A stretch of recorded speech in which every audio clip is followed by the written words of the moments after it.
ஒரு காலத்தில் ஒரு அடர்ந்த காட்டில் பலவிதமான விலங்குகள் இருந்தன. அந்த காடுக்கு அருகில் ஒரு சிறிய கிராமம் இருந்தது. அந்த கிராமத்துக்கு அருகே ஒரு பெரிய யானை வாழ்ந்தது. அதன் பெயர் கும்கி.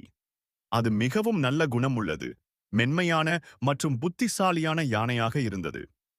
கும்கி தினமும் காலை எழுந்ததும் நதியில் குளித்து, பசுமை புதர்களிலிருந்து இலைகள் சாப்பிட்டு, பிறகு பக்கத்து வனவிலங்குகளுடன் விளையாடும் பழக்கம் கொண்டது. அதற்கு அருகிலுள்ள விலங்குகள் எல்லாம் நண்பர்களாக இருந்தனர். ஒரு குரங்கு, ஒரு மான், ஒரு தாவணி குதிரை மற்றும் ஒரு சிறிய முயல். ஒரு நாள் அந்த காட்டில் ஒரு புதிய யானை வந்தது. அது மிகப் பெரியது, ஆனால் ஆணவம் நிறைந்தது. அது மற்ற விலங்குகளை அவமதிக்கத் தொடங்கியது. நீங்கள் எல்லாம் சின்ன விலங்குகள், உங்கள் நட்பை எனக்கு தேவையில்லை என்று சொல்லி அந்த யானை மற்றவர்களை புறக்கணித்தது. கும்கி மட்டும் அந்த புதிய யானையை சந்திக்க முயன்றது.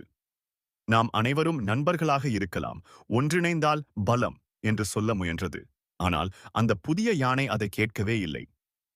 சில நாட்கள் கழித்து ஒரு பெரிய வேட்டை கும்பல் அந்த காட்டுக்குள் நுழைந்தது. அவர்கள் விலங்குகளை பிடிக்கத் தொடங்கினர். எல்லா விலங்குகளும் பயந்து ஓடினார்கள். கும்கி மட்டும் தைரியமாக நின்று தனது பெரிய உடலை வலிமையாக பயன்படுத்தி வேட்டைக்காரர்களை எதிர்த்தது. அதன் நண்பர்களும் அதை உதவ வந்தனர். குரங்கு மரத்தில் இருந்து கற்கள் எரிந்தது. மான் வேட்டைக்காரர்களை திசை திருப்பியது. முயல் குழிகளில் மறைந்தது. இவர்களின் ஒற்றுமையை பார்த்த வேட்டைக்காரர்கள் பயந்து ஓடிவிட்டார்கள். அதன் பிறகு அந்த ஆணவம் கொண்ட புதிய யானை வந்தது. கும்கி, உன் நட்பு உண்மையானது. நீ மட்டுமல்ல, உன் நண்பர்களும் மிகவும் தைரியசாலிகள்.